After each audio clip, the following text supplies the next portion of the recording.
2월 3일 토요일 이른 아침입니다. 오늘 말씀 읽기 본문은 출애굽기 3장입니다.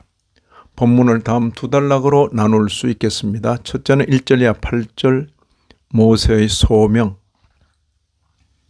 둘째는 9절 이하 22절 모세의 사명. 소명은 부름받는 것이고 사명은 그 부름의 목적입니다.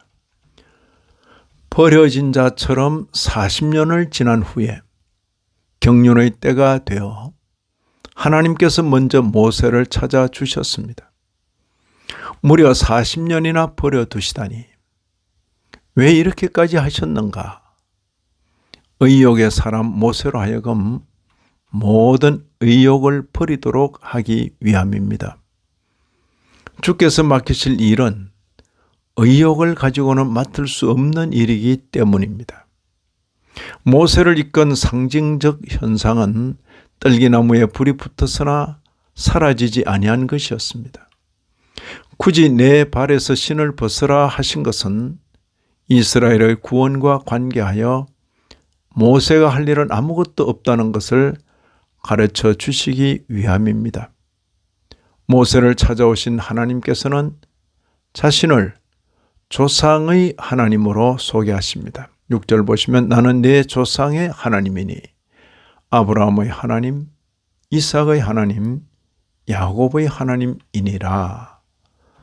모세를 부르신 하나님께서 자신을 모세에게 밝히십니다. 7절 8절 보시면 내가 애굽에 있는 내 백성의 고통을 분명히 보고 그들의 부르짖음을 듣고 그 근심을 알고 내가 내려가서 그들을 애굽인의 손에서 건져내고 그들을 그 땅에서 인도하여 지방에 데려가려 하노라.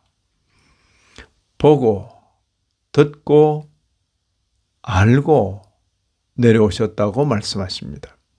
또한 건져내고 인도하여 데려가겠다고 하십니다.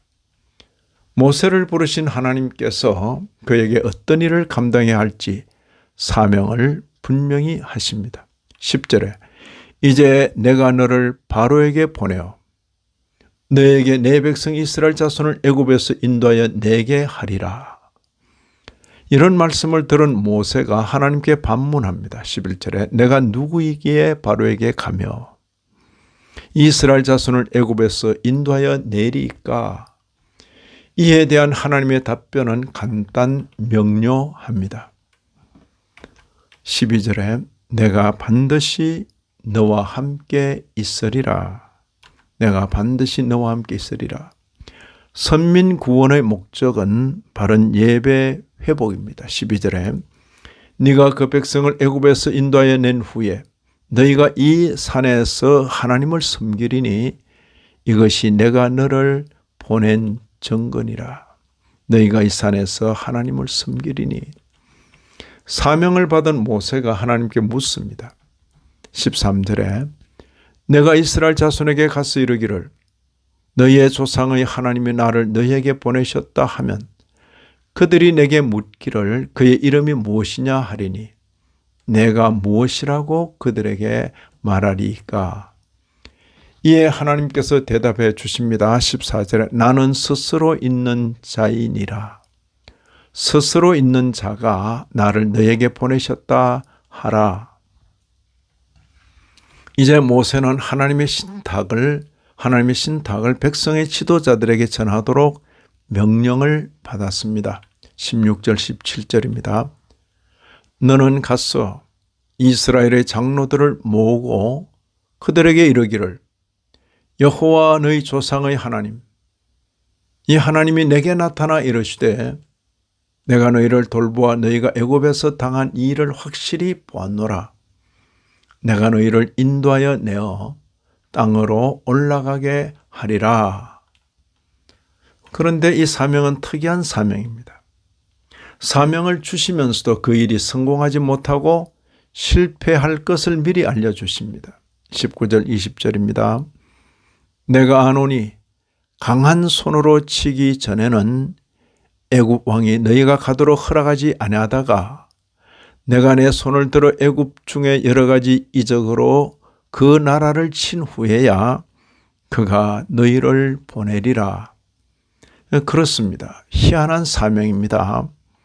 이 일을 완수하는 것이 목적이 아닙니다. 실패에도 불구하고 거듭 순종하여 가는 것입니다. 이런 말씀을 읽는 신약교회 성도인 우리로서는 다음과 같이 고백하게 됩니다. 그 백성의 구원은 하나님의 때에 하나님께서 예비한 사람을 통하여 이루신다는 것입니다. 이 아침에도 말씀에 참여하신 모든 분들 위해 하나님의 크신 은혜가 더하시기를 진심으로 기원합니다.